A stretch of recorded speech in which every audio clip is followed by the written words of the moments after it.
Hi everyone, and welcome to the Publishing Performance Show. I'm here with Ray Hartjen, who is an author and a musician, and we're here to talk about his books. So, Ray, welcome to the show.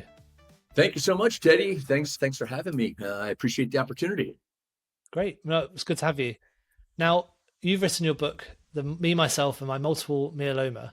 So could you just give us a bit of a background into why you wrote that book? Yeah, that's my second book, Me, Myself, and My Multiple Myeloma. It's a book that, well, first of all, multiple myeloma is a blood cancer, a relatively rare blood cancer, quite rare enough for my liking. And I was diagnosed with that in 2019. I had the privilege of being, interviewed soon after my diagnosis for a couple of different reasons. But, with those interviews and with those videos, I had people reaching out to me, patients from around the world, asking, about my treatment and my diagnosis and how it might relate to their diagnosis. It still continues to be the biggest honor of my life to communicate with other multiple myeloma patients. But it was done on a one-to-one basis. And I was just, wondering, how could I scale this up and make it a one for many? And so that came up with the idea of Me, Myself, and My Multiple Myeloma, a cancer patient memoir. I don't think it's not just a book. I don't want it to be viewed as that. I like to think of it as a living book, right? And it's a book of a lot of different things, but certainly one of it's a book of hope. And I very much wanted to write this book, like I said, to scale up my interactions with cancer patients and cancer patient caregivers and cancer patient allies. But I also wanted to do it in a very authentic way and make it a book, by the community, to the community, and for the community. And for that reason, I made it a fundraiser for the Multiple Myeloma Research Foundation. All my net writers' proceeds for the book benefit the MMRF. And so it's a book that I'm proud of. It came out in July, the paperbacks, in July of 2024. The book I'm proud of and I'm happy to speak to. Brilliant. I mean, so writing a biography in itself, and especially given the circumstances, must have been like quite an intense process, I guess. What was it that inspired you to write it in this format? Yeah, it's certainly a bit of excuse me, Teddy, I'm sorry. Sorry. It certainly was an introspective journey, but then I found that my fight with cancer was very introspective to begin with. Prior to my diagnosis in March of 2019, I'd lived in kind of a little bit of a bubble, as it related to any serious health concerns for myself and for those around me. And I certainly lived in a bubble as it related to cancer. And, I didn't really, cancer wasn't really kind of part of my life. And then all of a sudden, I got diagnosed as it was a shock. I got diagnosed from a routine blood test, basically. A regular CBC test came back, a complete blood count, and then came back and I was a little anemic. And so, trying to find the source of my anemia led me down a path of multiple months, multiple blood tests, more sophisticated blood tests, and then a very painful bone marrow biopsy that then gave me the diagnosis of multiple myeloma. And so it came as kind of a shock to me because I felt healthy. I wouldn't be going to the doctor. Even today, I wouldn't be going to the doctor if I didn't have cancer, right? So I felt perfectly fine. In retrospect, I can think back and say, well, I was kind of fatigued, but, at the time I was 54 years old, married, had a full-time job, 2 kids in expensive private universities. Give me a break, man. I should have been fatigued, right? You know what it's like being a parent. You Yeah. get tired. When I got diagnosed, I approached, this is a fight, and I write in the book about, different patients have different approaches. Some people will talk about a journey with cancer, and they like to take away the combative nature of it because, if it's a combative type of metaphor that you use, well, then, it's said that there's a winner and a loser. And there's certainly no loser in a patient thing. And I recognize that. But for my personality, I like the metaphor of a fight against cancer. And when I jumped into being a cancer patient, I was fighting with everything I had, and based on my past experience as an athlete, as a musician, as a worker, as a student, whatever, I'd always led up to sort of a capstone event. It was either, an exam date or a presentation date, a work deliverable, a gig, a contest. There's always a fight night or a game day coming up, right? And that's how I was kind of approaching, dealing with cancer. And it lasted 2 weeks, Teddy. I was sitting at dinner with the family on a Friday night, actually a little less than 2 weeks, sitting at a restaurant, and I was just exhausted, yeah, physically, mentally, emotionally, and spiritually, just exhausted. And I realized that, man, I needed to change my approach. And so, getting back to your original question, this introspective thing, my journey with cancer was just one introspective, journey to the other. I recognize that there is no game day or fight night, that every day is game day or fight night. It's a process. I have a chronic disease. It's incurable. So, it's living with it every day, right? So what can I do to sustain that? And I recognized soon after that Friday night sitting at a restaurant and just not even being able to read the menu, that my whole being is my physical being, my mental being, my emotional being, my spiritual being. It's sort of like levels in a recording studio on a mixing board. It's like, one of those can lift the others. But one of them can also drag down the others, and that gave me, new insight for me. And, when I couple things like that, and I have a lot of examples like that to my journey with the things that I've learned through my cancer patient support group, it just, I felt as though when I needed a helping hand, there were people back there that were reaching and pulling me forward. And I feel good and I feel strong and I have a responsibility, I feel, to my community. When I'm like that and others need a little help forward, I need to be that person that reaches back and pulls them forward. And, again, me, myself, and my multiple myeloma, this book, is my attempt to, to scale that effort up to a one to many. It's like, if you need help, I want to be the person here to be one of the people there to help you move forward. Yeah. Yeah. It's an amazing story. I mean, because obviously you're writing about yourself and these issues you've had. What was your process like for getting that story down on paper? Because this is writing a biography like this is slightly different to writing a novel or a self-help book or something like that, where you're trying to get to a particular outcome or you're trying to get the story to a particular point. If you're writing a biography or in this way, I'm guessing you're writing much more about things that have happened to you. So did you have an approach to getting that structure down and getting the book written? Yeah, I think it's a lot easier. You don't Yeah, have maybe. to you don't have to have your three Just go through your acts, diary. outlined out, and where's these points of conflict and so forth. For me, writing the memoir was a very organic type of process. It's a collection of relatively short chapters of the book, and it's just one topic at a time. One topic, for example, will be the speaking about losing hair, and going through treatment and the medicines that causes one of the side effects is losing hair, and how I dealt with that and how I prepared to deal with that. But also just exploring and relating stories of people I know that also face this in maybe a different way, and my learning along the way. In my cancer patient support group, there's actually a neighbor of mine. She lives. I didn't know her before the group, but she lives across the street and 4 houses down. And she's been a long time a cancer patient, and she's running out of therapies to take. And she has one available to her and has had one available to her for a long time, but it's going to almost undoubtedly cause her to lose her hair. And she doesn't want to lose her hair. And it's a therapy that, once she starts, she really can't stop. So she's going to be, hairless for forever. And Yeah. she does not want to do that. And I always thought, before I had cancer, before I had to deal with things like that, it's like, what? I mean, you have a treatment that will save your life or prolong your life.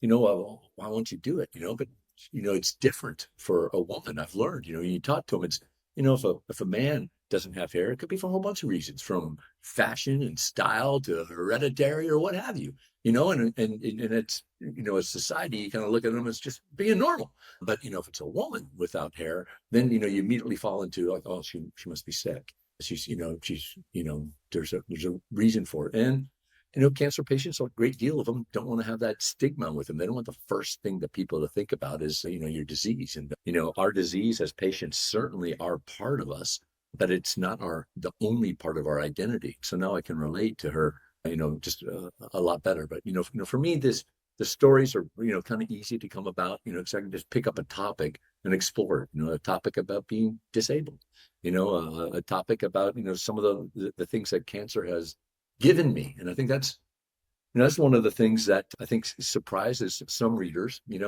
We tend as a patient community to think of cancer, any serious illness, as something that takes something away from you as a person. And there are some things like that. You have to adjust to a new normal, and some things are not the same.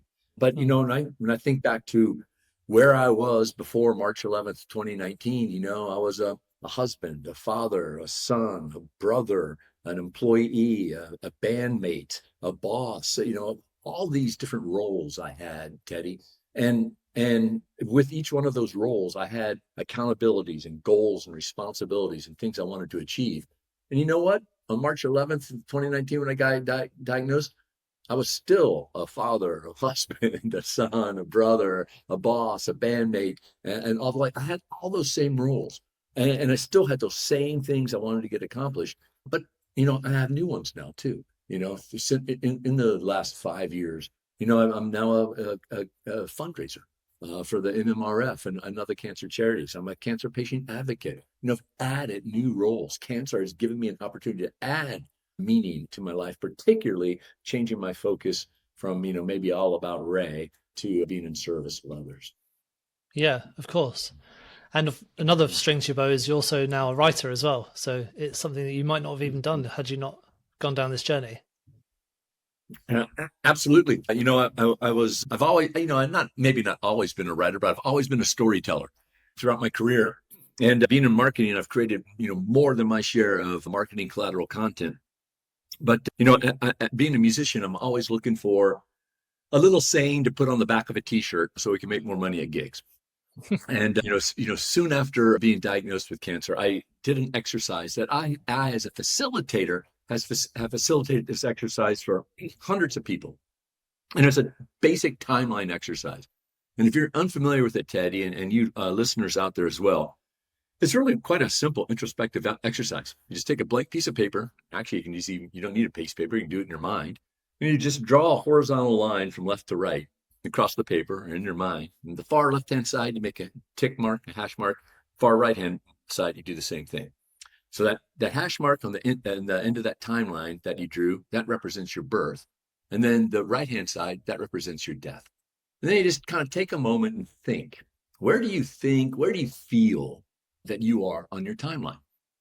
And so for years, Teddy, as I facilitated that for other folks as part of a goal-setting exercise, I don't just haphazardly throw a line right down the middle. And I was going to live forever, Teddy. I was going to at least be 100, when I got diagnosed with cancer and I revisited this exercise for myself, not for others, I thought, I'm a lot further to the right than maybe I have put myself down in the past. I don't know. None of us know. Tomorrow's not promised for any of us, but, I'm a little further to the right. So that led me to believe in if not now, when. There's things I want to get accomplished. And, that led, I actually used those words with the co-author of my first book, Immaculate, How the Steelers Saved Pittsburgh. My buddy Tom, for years, had talked about this story about how the city of Pittsburgh had to go through a deindustrialization transformation. And, they came out, the other side of it as a new economy success story for a city. Yet there's so many of their Rust Belt cousins in the United States, like Cleveland, Detroit, continue to struggle. What's the difference? For him, it was the hometown football team, the Pittsburgh Steelers. And, he had this idea, this thesis in his mind, but he's not a writer. So he didn't know how to get started, really. 25 years worth of rolling around in his mind, and so I just, said, Tom, I'm a writer. If not now, when? Let's get started. Let's do this. So if not now, when, that led to, writing our first book, which has been, successful and doing well and a source of pride for me. And, that led into writing Me, Myself, and My Multiple Myeloma. And I've written 2 other books since Me, Myself, and My Multiple Myeloma. So you're absolutely right, Teddy. It's, cancer's added book author as a role, and I have, accountabilities and goals and objectives I want to achieve from that. And also that motto, if not now, when, has evolved to punch today in the face. That's one I'd like to use with cancer patients. Today's a gift, man. Not everybody received the gift of today, right? So, how do we honor those that didn't receive the gift? How can we honor ourselves how can we honor the day? Let's use it up and seize it for all the opportunity it has. And, where Punch Today in the Face came from was, I just wanted to get to today's attention. I want today to know that Ray Hartjen was here. And, what way grabs your attention more than anything else? Well, if you've ever been punched in the face, that kind of gets your attention. Bam. So, I want to grab today's attention, and when I'm laying in bed tonight, I also want to look over it tomorrow and kind of give a point to it and say, hey, I'm coming for you next tomorrow. So talking about making the most of the day, obviously when you write a book, you can't do everything yourself. So did you get any outside help? For example, did you have someone to ask you questions whilst you're writing it, or did you get someone to do any editing or ghostwriting for you whilst you're writing the book? Yeah, I did all the writing. There was no ghostwriting. It certainly was an editor. My editor's Courtney Donaldson, and I gave her the manuscript when it was done. It's always difficult, as you know, Teddy, to have an editor take a look at things because you think you got it. You think you got it pretty good after all the rewrites and all that. There's a lot of red pen. Yeah, and you're thinking there's not going to be there's hardly anything for you to do, Courtney. And then it comes back and there's red everywhere. It's like, it's a humbling experience. The questions I had prompted to me were really questions that I receive over social media from other patients. Part of this process of this decision-making process to write this book was these people reaching out to me and asking me questions, and so that was very helpful. And it's because these patients very organically asking me what they wanted to know gave me an impetus for these are things I should talk about. So that was very helpful. It's funny, I don't think I've really articulated that before in other interviews. No one's asked me that question. So, but yeah, I have to give it up to the worldwide patient community for reaching out to me, because those questions that they ask, very directly led to me deciding what are the things that I wanted to talk about in the book. And so, that was very helpful. And then, just sharing drafts with people. I call them my street team. It's what we used to do in music before the internet. Before the internet, you get your street team out and they go out and hang up banners on telephone poles and things like that. Same type of thing here, but now we do it digitally through social media and book reviews and the like. And so giving that drafts and letting those individuals take a look at it, provide feedback, which is sometimes you have to draw it out of them because, these are people that are close to you. And, sometimes it's very difficult for them to give constructive feedback. And it's great. It's awesome. It's like, no, kind of seriously, what are things I can improve upon? So, going through that process, professional editing process, that can be humbling. I want to call, no, maybe it's painful. It's like, oh man, it's certainly an ego, downward. It's like, oh man, I thought I had things at a high quality level. It turns out I just had it at a level. It wasn't high quality at all. So, but yeah, those were all helpful aspects. And then, turning the book over, Me, Myself, and My Multiple Myeloma is published by Morgan James Publishing. It's, and so being able to, work with their design team, I think, some of your audience who might be in the process of, working on their first book, interior design is something that I had never even thought about before I wrote my first book, Immaculate, How the Steelers Saved Pittsburgh. They talk about the interior design and the amount of time it would take to design the interior. I'm like, what are you talking about? I've already designed the inside. It's my words. It's my brilliant words. And it's like, no, it's not. There's a lot of thought that goes into just pagination, right? And always starting the first page of the chapter on the odd page, the page that looks up at you, not the back of a page. And, orphans or widows, a couple of words that hang out on the end of a sentence that result in the next page, and little transitional artwork between, if you use section breaks between chapters. All this stuff is new to me. So relying on, professional interior designers very helpful. All I have to do is provide feedback and come up with some ideas as opposed to actually going through and designing the inside of the book. Yeah. That's interesting what you said earlier about people in your community, like the cancer community, who had asked you questions and that had impacted some of the stuff that had gone into the book. Were there any parts of those questions which changed the direction of the book or the way you wanted to take it? No, I don't think so, because while I wanted to be a service to others, I needed things to be, true to myself, and, topics that I thought were important and things that I thought were, relevant to me, and there are, choices people make with their healthcare. sometimes it's, they feel as though it's dictated to themselves, don't really have an advocate for themselves. So I certainly like to, to tell people that, as a patient that, you need to be your advocate. And if you can't, for whatever reason, you need someone to be an advocate for you. You have an insight into directing your care. But, there's also some, people that, just they don't, they don't want to go through the process for a variety of reasons. And that's the decision that they make. That's right for them, right? It's not right or wrong. And so, some of the things, I would get, I've heard this from patients before, you find out who your friends are really quickly, and what that comes from are relationships that fray and quite often they break upon a diagnosis. And I always like to, that's so maybe, to your question, this is one of those points where it's like, yeah, you find out who for me, I like to encourage patients to look at things a little bit differently here. Is that, quite often we as humans just don't know what to say, right? And I have been this person many times before. Like for me, it was with significant others. I once went to grad school with a woman. Her name's Therese, and geez, I forgot her husband's name even because of this story. Is a guy I enjoyed hanging out with, and I would see him socially, right? Tracy, I think his name was. And then, one time I see her at a party, and I'm like, hey, Therese, where's Tracy? And she just looks at me and kind of says, not here. I'm like, oh, there's trouble in paradise. They're no longer a couple, right? And that scarred me forever, man. Teddy, I want to ask about any social, domestic partners, spouses, people like that. I want to ask about them at all until you mentioned it first, because I didn't want to put myself in that awkward situation again. And I think we all know examples of people, like, hey, when are you expecting? It's like, well, I'm not pregnant. It's like, so, that once happened not to me directly, but I was standing right there on the spot, party at my house. And a woman I was talking to, another woman comes up to her and says, hey, well, when are you expecting? And she's like, I'm not expecting.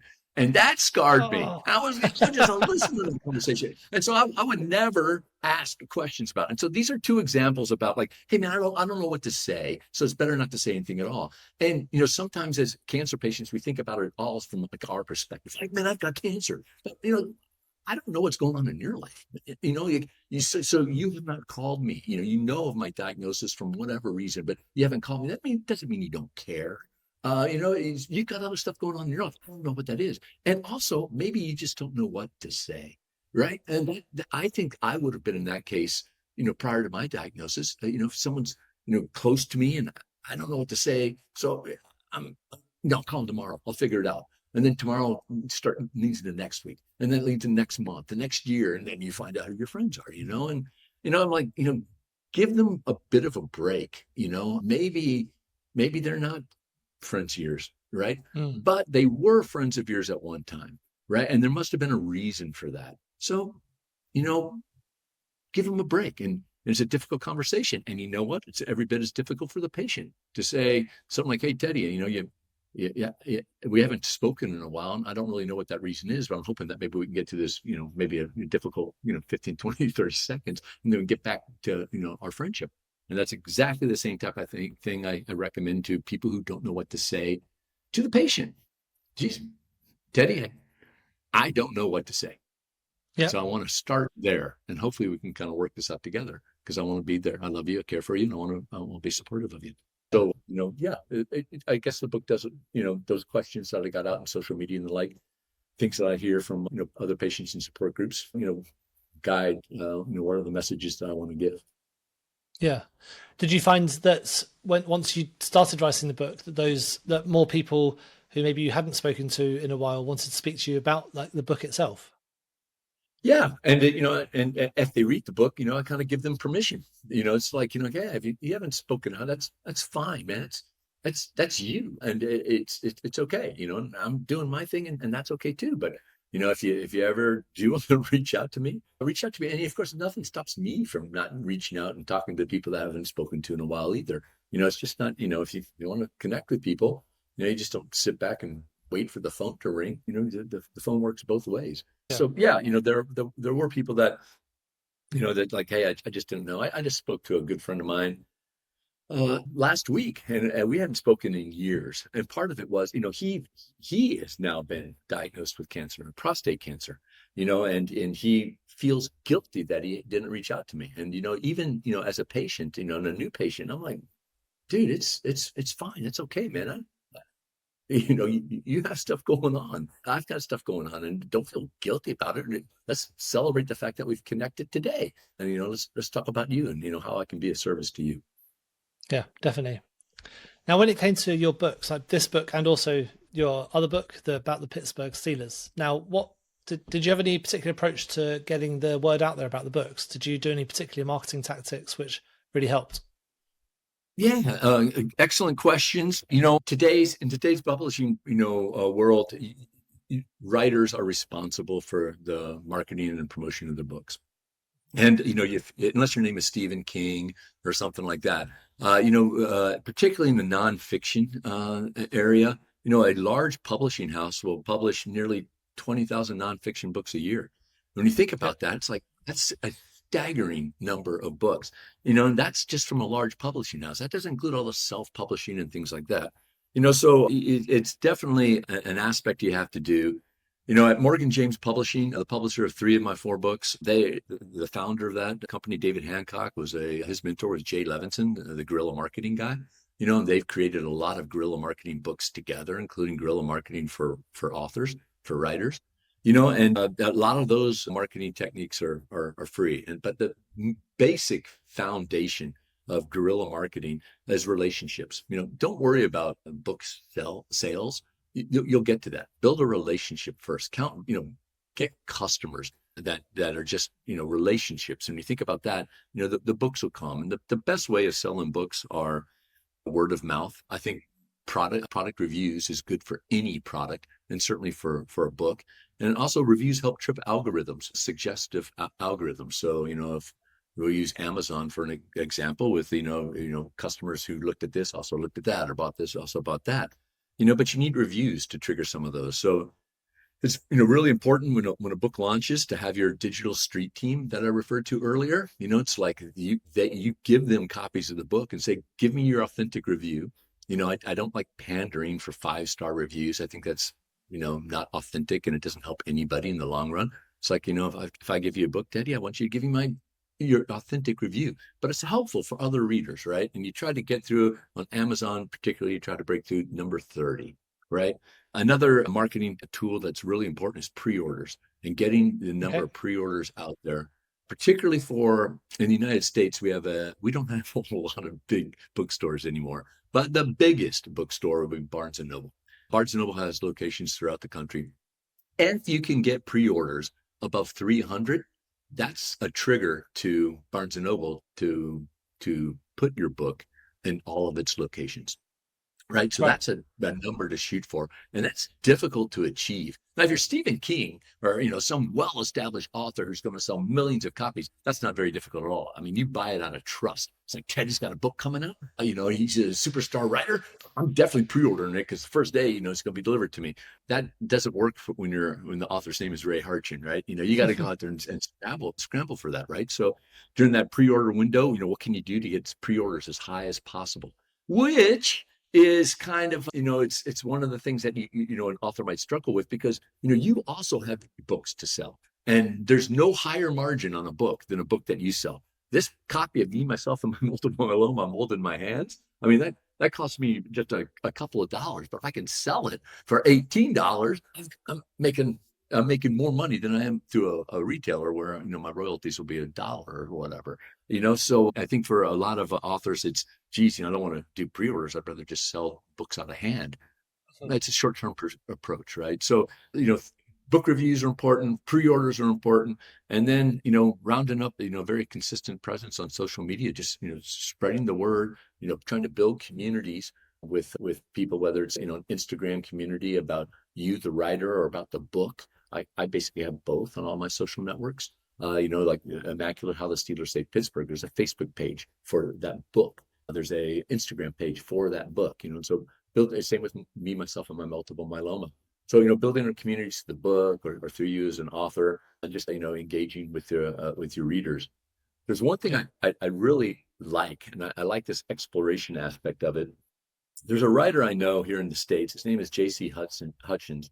he's written a lot of things, and yeah, he's in the like the sci-fi type of aspect, but he has a serial called The 33 that he hasn't worked on lately. But I think there's two different 33 books. One of them has 4 parts, the other one is 3 parts. Now, these aren't like 4 books and 3 books. These are 4 parts of a single book. So he's inspired by comic books.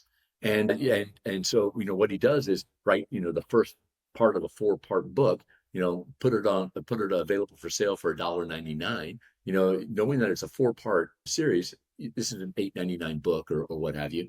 But what I find interesting about this is that it relates to your previous questions when, you engage with your community, and, the community can help direct maybe where the story's going or give you immediate feedback. It's like, oh, I really like this. I can hardly wait for, part 2 to come out because I want to know what happens to this, Ray character or what have you. That's what I find fascinating about the serial aspect. If you have a type of book and the type of story that you can tell in parts, then you can, in a way, start collecting, feedback from your group and have this dialogue with your community on what they want to see next. And, maybe you reshape a bit of the story that's in your head. It's I think, a fascinating idea. I got to figure out how I can do it. I want to give it a try. I want to give it a try, but maybe it's a piece of fiction or something like that. I am a songwriter. Those are too small of stories to tell. I mean, it's a 3-minute story, and a lot of it's repetitive, right? So, but if I can find a way that allows me to break up maybe a fictional story into 4 parts or something, I'm just fascinated by that idea. Yeah, why not? It kind of leads on quite nicely to the next question, because I was going to ask if there's anything you do differently with writing your books next. So it sounds like you have learned some lessons and you've learned at least what you'd like to do next. But was there anything you do differently in terms of the books you've already got out? That's a good question, and maybe we'll certainly have a different answer later. As I write more, you need to write about what you know. I think that's important for every writer to know. So it's just going to be a lot easier. And so I have a book coming out in May. It's about the Indianapolis 500. It's called the Indy 500, year-long quest to win the greatest spectacle in racing. And it's a book that I'm super excited about. And it's a book that I'm passionate about because I'm passionate about the Indy 500. And I grew that passion out of reading a book when I was a kid. It was a chronicle of the 1970 Indy 500. And as a kid, I read this book, like 72 or something like that, just captivated my imagination and ignited my passion for this event and for the sport. And I always wanted to update it, and so I think when to update it, what I mean is talk about like a current year's race. So, my book is really a kind of like a year-long diary, so to speak, leading up to the Indy 500 that was run just a few months ago, that 108th running. And, I put that up there, because I wanted to go back, if you write about the things that you're passionate about, and that's, one of the things that I learned. If not, it becomes much more difficult. So I'm passionate about the Me, Myself, and My Multiple Myeloma book, passionate about the Indy 500 book. Immaculate, How the Steelers Saved Pittsburgh was not my passion project. That was my co-author's Tom's passion project. And, that was, I didn't know anything about Pittsburgh. I didn't know anything about the steel industry, for example. I knew, a bit about football, a lot about football, and a bit about the Pittsburgh Steelers, but there's a lot of work that I had to do to be able to contribute to that book. And a lot of research where, Me, Myself, and My Multiple Myeloma it came about, pretty easy, because there were things I had to research, but, the book flowed for me because it was just coming, from something I was passionate about. So, as books come forward, I know that the things that I need to find other topics that I'm passionate about and knowledgeable about, just because it makes it more fun. And I think it makes for a better product, right? When you read something that, that the writer knows about or feels strongly about or feels passionately about, ideally all of them together, it comes across on the page. And, it's sort of like performing as a band, if the band's enjoying being together and playing, then, you feel it in the crowd. You enjoy being there and sharing the experience with them. And I think the same thing with the book. Definitely, you can tell when people know their topic and they're passionate about it. I mean, you could, like, when you read, especially non-fiction books, where you can tell when someone knows what they're talking about or not just by looking at the pages. It's so obvious. For budding writers out there, redefine what you think is a book. because the publishing industry's changed, and books are no longer War and Peace. When Immaculate, How the Steelers Saved Pittsburgh, first draft 133,000 words, and the publisher Morgan James is like, it's too big. And we're like, well, you can't cut it because this is the story. And in fact, we weren't able to cut it very much. The final edit's about 130,000 words, but it is a big book. They worried about it. But when they were telling me about it, it's like, it's a big book. It might be difficult to sell. I actually had a copy of War and Peace, Tolstoy's War and Peace, on my desk. I'm like, this book's over 1,000 pages. And they're like, you know what? No one buys War and Peace anymore. And I'm like, what do you mean? It's like they don't. Bookstores want to sell paperbacks, not so much hardbacks. They want shorter books. And you can have, my third book is a B2B marketing book. It's called Revenue Orchestration and Today's New Era of B2B Sales and Marketing. It's like 18,000 words. It's a 90-minute read, right? It is what some people call a shook, a short, helpful book. Right. Yep. It's one of those things that you have a very short airplane trip. You can flip through it and you're done by the end of your flight. And there you go. And so, listeners out there, don't think that you need to, writing the great novel or any book is, like a years long process where you're stuck away in an alcove on a beautiful cottage overlooking a pond or something like that. And you're just immersed in your book, but it takes a year. It doesn't, it takes about, 400 words a day for a half a year, and you got yourself a pretty good book, right? So 400 words is not a lot per day. No. I interviewed a guy called Mike Capuzzi from Bite Size Books, and he writes a lot about those short books, especially for people who want to use it for their own business and to grow their business. It's a really good idea. So check that episode out if you're interested more in that. Yeah, Mike's a contact of mine as well, and we've talked about how, if you are a business person and you have a pitch deck, you probably have a book, right? If it takes you an hour to kind of go through the deck at like a first call meeting with a prospective customer and show, what you do and the value that it adds to them, that's, you're getting right there into to book range as well. So, think about that, particularly for your business. Because, there's something about having a book that adds credibility, is that, you're an authority in the space because you have a book. It doesn't need to be 1,000 pages of War and Peace. It can be, 50 pages of Today's New Era and B2B sales and marketing. Yeah, of course.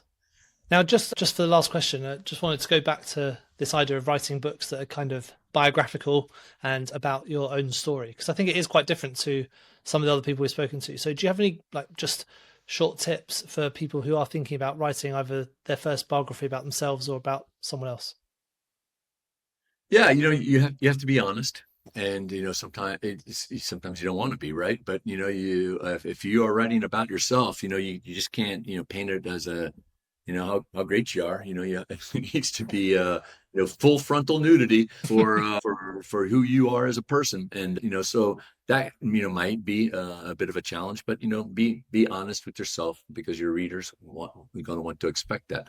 And so I think that's the thing that you might have to become more comfortable with, warts and all, who you are, and don't try to justify it. You just say what you are. The reader is intelligent, probably smarter than you are. So, let's, give them the things the way you see it, to let them, don't try to sell them into something about who you are, and share the story that you want to share. And, hopefully they see it your way. Yeah, that's great advice. Well, thank you so much for this conversation today, Ray. It's been, as you just said, it's been honest. It's been really helpful. I think it's going to give people some really good tips if they are looking at writing a biographical book, and also looking at some of those other ways of asking questions of themselves. I think it's really great to hear you talk about those things so clearly, and it's been really entertaining. So thank you very much. It's been my pleasure, Teddy. Like I said at the very beginning, thank you so much for the opportunity. I love what you do, and I just appreciate the opportunity to hang out with you and share my point. Yeah, good. Well, thank you so much. So if people want to get in touch with you or follow you around the internet in any way they want to, what's the best way for them to do that? Hey, that's a great question. I actually, in my book, I in the Me, Myself, and My Multiple Myeloma book, I have my phone number and my email address. I learned that from an author of Southern California named Bob Goff, who said, if you want to reach out to me, I want to hear from you. I am available on all the social networks. It's my name, Ray Hartjen. With the exception of TikTok, for whatever reason, I'm Ray Hartjen 5. I think I just my sausage fingers pushed too many keys when I did it. But my website is also my name, Ray Hartjen, RayHartjen, and that's my email address at Gmail, or rayhartjen@gmail.com. Oh, great. I would love to hear from you if there's any way I could be of service to you, particularly if you are a cancer patient caregiver, or just a cancer patient ally. If there's any way I can be of service to you, would be humbled and honored at the same time to be able to do so. So, please reach out to me. Brilliant. Well, thank you very much, Ray. That's really helpful. I wonder if there's 4 other Ray Hartjens on TikTok just waiting. I am Ray Hartjen the third, right? But I'm pretty sure my dad's not one of them. My 84-year-old dad's, but my son, who happens to be a Ray Hartjen the fourth. But yeah, I think I just, brain fade and just type it in with my fat fingertips and hit a number I don't need to hit. Yeah, well, great. Well, that's super helpful. Put links to all that stuff in the show notes anyway, so people can just click on them. So just before we go, there's just one final question. And what's the one book that you recommend everyone should be reading? Yeah, my favorite book, I have 2 favorite books. One's a fictional book, writer by the name of Andy Weir, who I believe self-published his very first book called The Martian, and it turned out to be hugely successful. Is that the film? The same book it's from the the film? book behind the film, right? Right. So he has this book called Project Hail Mary, which is, I love that book as a fiction book. But the book that I recommend to everybody, it's available on my bookshop.org store, is Bill Bryson. He became famous as an author writing travel books. And I believe it was his first non-travel book. It's called A Short History of Nearly Everything. And, to give you an idea of what this book is, as a travel writer, he's sitting in an airplane one day, 37,000 feet, looking out at this, wonderful planet of ours, just realizing, I don't know anything about it, really. I don't know anything about this planet. So he goes on a multi-year quest to learn about all the science, just little bits of it. So this is a pretty big book that delves into these fascinating people and these fascinating discoveries, scientific discoveries, from everything from like space to geology. There's an example, that he gives of a guy who spent his entire career just studying St. John's Wort in London, or a priest in Australia who has this knack of looking into the sky as an astrologer and seeing things that he's never seen before and discovering supernova and stuff like that. A lot of them. And it's just an amazing book. So I recommend that to everyone, whether you like science or not. Particularly if you don't know much about science, you'll learn so much. And the way that Bill Bryson writes, he's just a fabulous writer. I read almost everything about Bill Bryson. Oh, amazing. He has a wonderful Shakespeare biography. Great book. That is a great book. So a short history of nearly everything by Bill Bryson. Put it on your list if you haven't read it already. I've read it. I mean, for any Americans listening to this, you should also definitely read his Notes from a Small Island if you're ever coming to the UK, because it's a really funny book that encapsulates a lot about Britain. So if you are ever traveling here, then you should read it, because you'll understand what he's saying from an American's perspective. I'm not familiar with that book. I'm going to check out that book. And then, he also has a great book called, I think it's just called Home, and it's about the things he's learned from owning an abbey in England, and you go again, kind of very exploratory. I want to find out about grass. When do we start putting grass in our lawn and doing things like that? It just he's a great storyteller, great Definitely. writer. Well, thank you so much. Looking forward to seeing your new books come out, and we'll speak again soon. Yeah, thank you so much, Teddy. You have a great day. Thank you so much for tuning into the Publishing Performance podcast. I really hope you found today's episode inspiring. I love chatting to authors, writers, and people in the publishing world. Now, just before we wrap up, let me tell you about Publishing Performance, the #1 platform for authors who want to increase Amazon book sales, but are not really sure where to start. Now, this show is all about helping you to sell more books. And if you're looking to boost your publishing game and to maximize your book's potential on Amazon, then Publishing Performance is designed to help authors just like you to grow your readership and to reach a much wider audience. Now, I know that Amazon ads can be slightly complicated, which is why Publishing Performance is like having a personalized ad account manager to create your ad campaigns, to choose your best keywords, and to make adjustments in real time. Now, if you're investing in ads, you really want to make sure that your investment is being used effectively. And Publishing Performance does just that. It aims to make your budget go further, improve your organic rank, and target keywords more effectively. Just go to publishingperformance.com to get started with Amazon ads for just $1.